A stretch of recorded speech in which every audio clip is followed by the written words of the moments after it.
Hi friends, my name is Borrodante. I changed everything in this room and welcome back to Overpain. So I took a little break to rethink everything in life. It feels really good to film again. I hope I'll be of the same opinion in 2 hours or so. So anyway, today's patient is Morgan Winter C. And their character that has some issues, mostly with their personality, I'd say. I'm really more of a cartoonist when it comes to my work. I made you a little character who you can do whatever you'd like with. Give him life and reason to exist. Yeah, that's exactly what he's missing. So I thought it's a female character, but Morgan said it's actually designed to be male. So we'll keep that in mind. So the thing that's bothering me about this character is that he's standing like a robot. He doesn't have a message in him. We don't know what he's like, what he's about. It's like he's turned off. So we should change that. We should change the pose and stuff like that. Also, I can see an amputated arm. That's a common issue with characters due to growing frustration of an artist while working on them and just deciding to bail on the second limb and just going with a chopped off limb. So we should probably bring back the arm. So in the previous episode of Overpain, a lot of fans said that the quality of the final image wasn't cool enough, and I just concentrated on rendering, which is probably a wrong thing to do because Overpain implies fixing some errors, and also just getting a decent image in the end would be nice, right? So we won't do that anymore. We won't just rush into rendering right away. So we'll concentrate. If this is a sketch, I'll be fixing sketch, and maybe later we'll be rendering it. But I'm not sure if I'll be able to fit everything into one episode. Maybe we'll go with two-part thing or something. Quality comes first. So let's keep working with our new theory of awesomeness of working with super tiny lines in sketching. I really feel great about doing this. Where's my Takashi? Oh, opaque. Right? Great. So yeah, let's see. Let's actually adjust the document. This is the proportions from the previous episode. This is a quick way to adjust the proportions of the document to something that you have in the layer. You control-click on a layer, you get the selection of everything that's in that layer, and then you press on crop tool, and it automatically assumes that you want to crop around the selection. So you just press OK wherever it's supposed to be here actually. There we go. And now we have it. So let's see what kind of gesture line we want to see here. So this character looks like the main character from Zelda or something. This is an unusual style. I don't know these styles. They might be inspired by some cartoon or something like that. I feel like I saw something like this before. Same as with the previous episode of Overpain. Kind of Walt Disney, but not really. I'm thinking let's actually go full height, because I assume that legs were also cropped by the same idea the right arm is missing right now. So something like this, legs will fit in. So he's probably gonna be like a warrior in 8-bit game of some sort. Ooh, someone recommended to draw something from Undertale, right? Undertale, Overwatch. Yeah, Undertale. The old school, yet kind of a new game. I actually loved Undertale. I never played it, but I never played most of the games, I just watched them. So the horizon is here. Or is it? Let's go a bit more heroic. He would be slightly looked from the top. Or maybe even stronger, because doing it a little bit doesn't really bring the message. So he's looking at something big out there, like there's a gigantic enemy in front of him, or, castle or something. You know how these things go.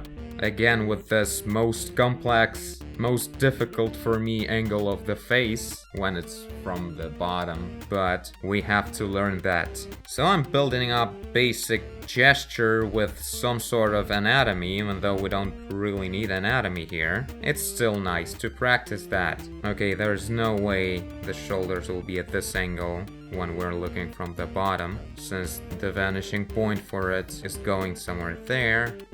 So much fireworks today. I don't know if you can hear it, but it's super annoying. They are messing up my sound. Is it some celebration? I think it's the Constitution Day today or something. For normal people. Let's continue. So, a little bit of angle for clavicles. It would be stronger because he's bending forward a bit, but we're at the same time kind of low with our camera. That's why this angle is not that big. This is the best thing to begin with to draw the actual details on the torso. When you draw just neck, and then you add this line, and then you figure out the trapezius. And immediately you kind of feel the angle of this top part, and it's a lot easier to go forward. And everything is not flat anymore because you really understand that the clavicles have this thing going on. Okay, so let's take a closer look on the reference. Let's maybe put it somewhere aside on the screen, since we're not actually drawing over. So I just Control A, copy, then switch to pure ref and paste, and it's right there. You can literally use buffer, just copy and paste from browser or anywhere. It's really comfy to work with this way. Cool. Now we can delete you. Alright, some puffy fluffy shorts, so we'll see what that means later on. Also, this ribbon on the torso, what exactly is its message? It's like a decorative thing. I don't know why he kind of looks like a dessert to me. Like he's a soldier from Candyland. Adventure Time. Oh, I'm feeling so interested in bringing him to life, like at all. Making him like super realistically dynamic and everything. So let's try that. Really paying attention to the sketch part here. So the belt is bending upwards because it's higher than the horizon. I want to make these a bit more spiky. I think he's gonna look so cool with it, but not leafy, like straight spiky. It's gonna have kind of a cool silhouette, I think. Alright, what do we have here? This part is too long.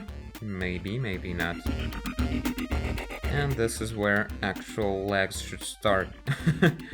So legs are kind of slim. We'll keep it this way.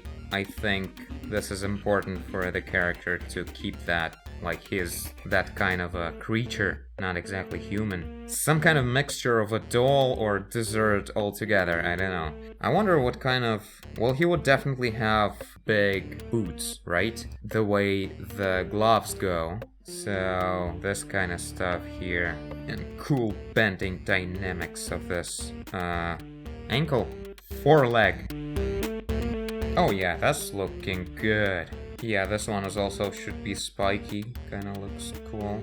Alright, so this one should go a bit away from us, I think. Kinda like that. He's going away in the composition to the right. I think we should move it a bit closer to the center, like everything.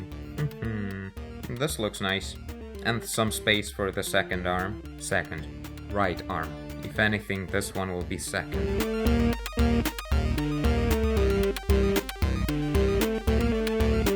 Almost forgot the glove. Now let's position the second arm. Or no, let's start probably with the leg. So it should be going away a bit from the screen. That's why I made it shorter. So I'm really thinking about the perspective here. Kind of just the horizon line is enough to keep it in mind, where things are actually located in space.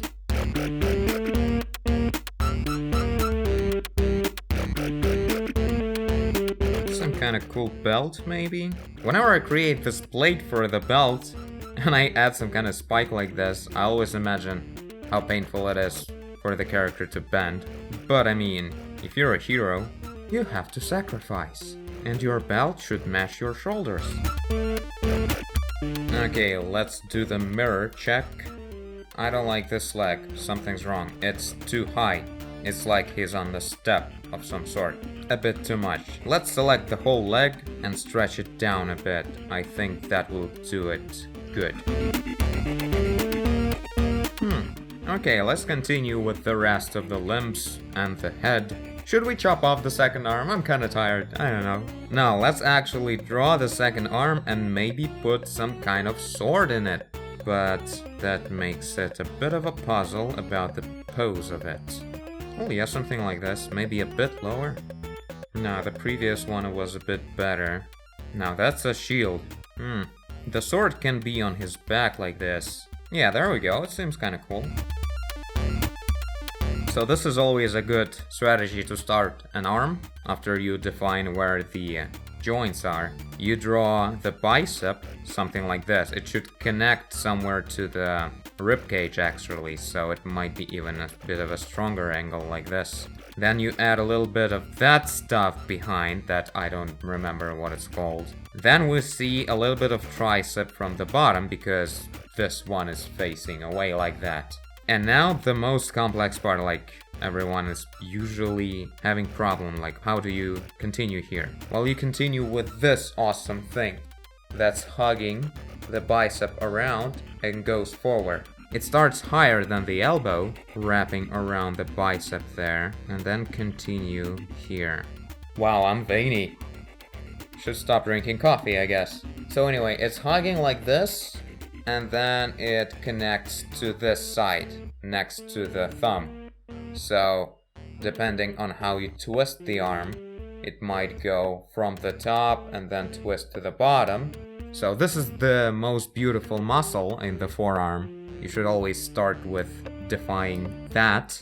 So it's slightly popping out like this in the beginning, creating this widening. The very much pretty widening. It looks kind of cool when this one is slimmer, even though the shoulder should be kind of wider. Well, it's wider like this. And the forearm is wider like this.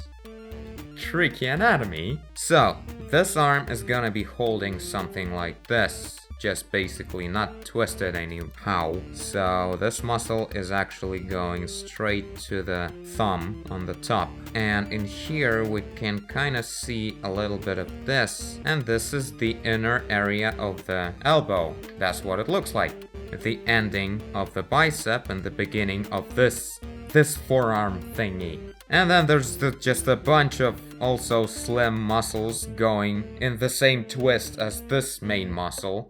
I never really paid enough attention to other ones here. There's a lot of them that are very slim and they all connect in these areas somewhere around. So you just basically kind of define some twisty muscles around. No need to know it super well, I think. At least on the level of details that I think usually on my stage. They are not that much defined as this main one. So you really define that one, and after that maybe a little bit if it kind of feels that you should add something, you may do that. But I'm not exactly sure if there's any specific rules where those muscles go. So you see, I'm defining a lot of muscles, but the character still looks really slim because I literally just add muscles very slim and long on top of a super slim bone. So that's what actual anatomical slim character looks like. So let's see what kind of shield he has. I don't know yet. We'll think about it in a minute, as well as how he holds it. That's a penis. Yeah, we'll define it a bit later, because really I don't know where we're going there. So, the head. Such a cool haircut. Kinda looks like the haircut they did to... what's her name again? The actress that's playing Major Kusanagi in the upcoming movie Ghost in the Shell. That seems to be a total disaster. The haircut is the worst part of it. So let's add a little bit of wind that's doing this to the hair. Yeah, that'll look cool. And will make the character look a bit less plasticky. I wonder if it's okay to draw this kind of style of a haircut at all kinds of angles, because some styles really require using only specific angles. Some stuff just doesn't work. Even in academical art, like in the one that like Rembrandt and everything painted. If you would choose some weird angle, it's not an academical angle, it's like a wrong way to draw a person you draw. So I'm using the eyebrow line as the hairline here, because that's obviously how it goes. Let's erase it a little bit. I'm not using like separate layers to go from one stage of the sketch to another, like when we did just build up. I didn't segregate it in a separate layer before defining all the muscles and everything because I really didn't want to get distracted about that. And what I do, I just use my opacity sensitive brushes, and it's so much easier to just make everything semi-transparent under the stroke. So nothing really makes an obstacle to think straight. Okay, so the head is kind of square with slight roundings, and the chin center is here. Okay, this starts to look very Arabic. I actually kind of like that. Although I think there should be like a straight angle, like from one to another. Like there should be also an edge. I don't know why I want to make it very straight and sharp. I mean, it's not gonna stay like that in the final renderer. It's just a good way to define the geometry of hair to later have it easy to define the light. Okay, this should be a bit higher. I'm thinking about, so this is the center and the head is kind of rotated like this, so everything should go symmetrical in that sense. So we should even actually raise it even higher. Okay, the rare spike thing. What's up with that? I want this to be a bit higher though. So the front of the head is here, and the back, well, it's gonna be a bit more to the right than the center of the neck. So this is where the back of the headline is. And that's where the center of the spike will be, although it's kind of going away too. Okay, I wanna make his face a bit more like this, and not like this, so he would look cool. So we'll follow this idea. The angle where everything bends downwards should be higher or on the eye level. I don't know if we are able to add any details to eyes, because that's like a very much of a style thing, and adding details would be really weird. I don't remember the name of the artist that used these old school long black eyes and then turned them into actual like holes like this. And it looks so creepy, and he has kind of like creepy illustrations. It's been out for a while. You probably know what I'm talking about.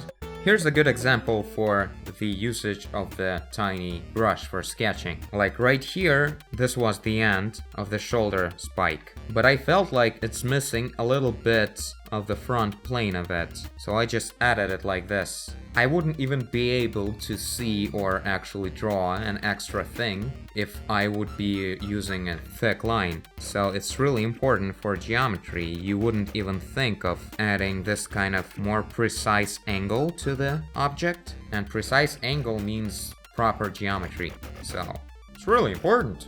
Okay, a little something is missing here as well, but I'm not sure. I guess like this.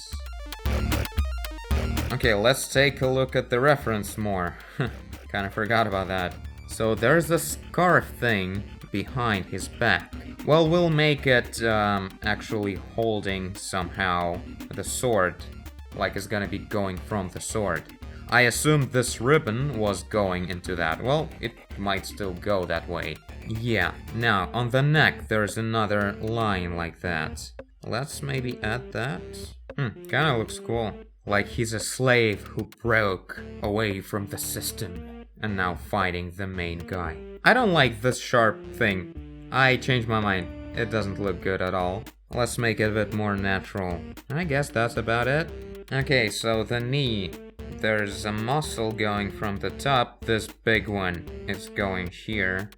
And it's hugging the knee from 2 points. From here, like this.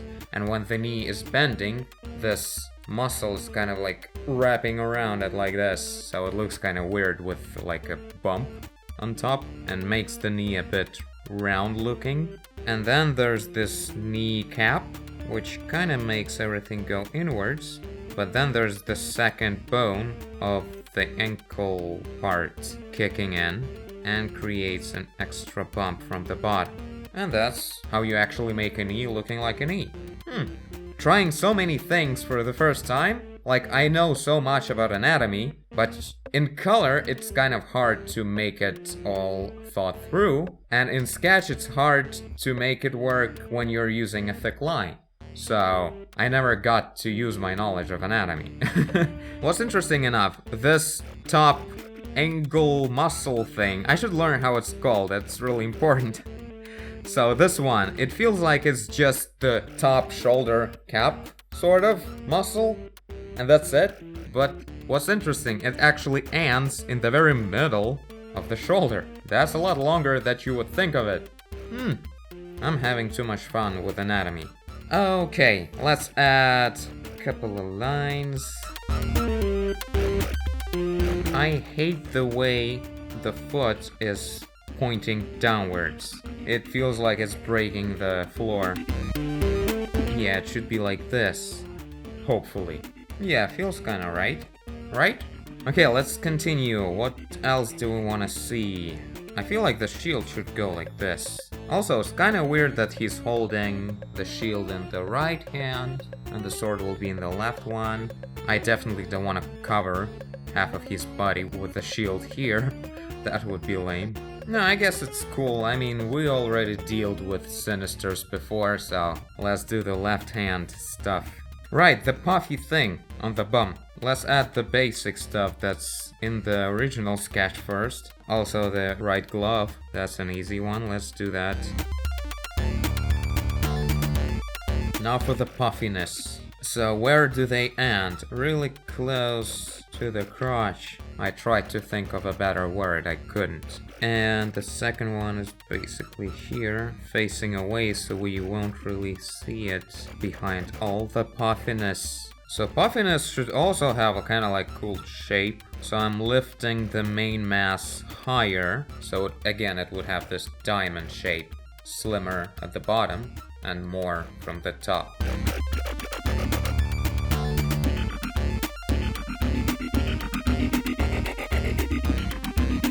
There's some pack going on in here. It's connecting to the shoulder bone, so it's totally gonna be visible here in this awkward hole under the spiky shoulder.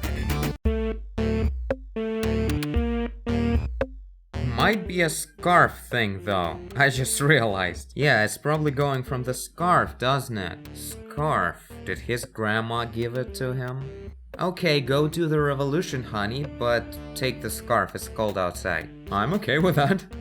It is pretty cold outside, it's windy at least. Okay, wow, I just realized I was connecting the muscles with the pecs, and this one is ending up a lot further away from the edge than this one. And then I saw that this shoulder is super long, and this one's short, which should bring the arm a lot closer to the center. Yeah, now it feels right. Right? Oh, this spike is a bit too much. Too high.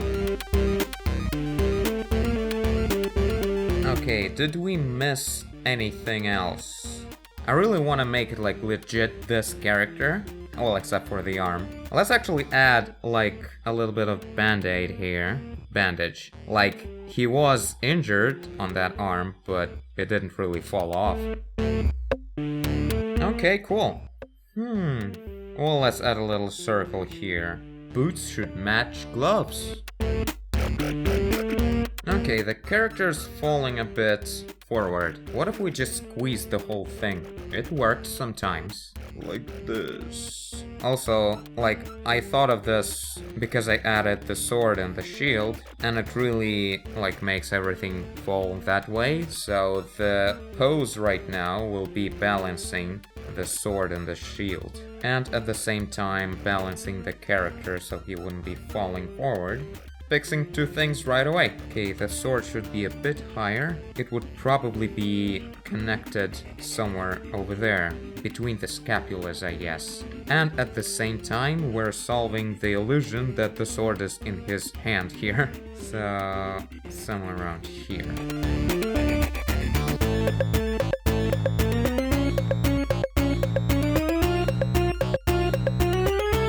So the shield can be like a giant solid piece of a diamond or something. Like the super strongest ever shield. Okay, something like this. something's missing on the ribbon, I think. Like this one, the chest one.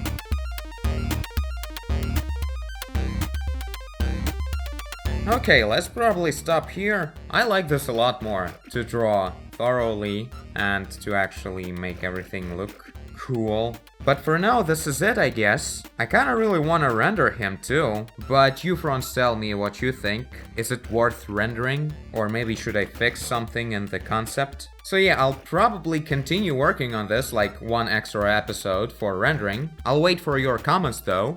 But for now, yeah. And I thank you for watching if you did. I guess you did if you're here. Leave a like and subscribe. Tell a friend. Fight the machine. Do whatever you want. And I will see you in the next one. Bye.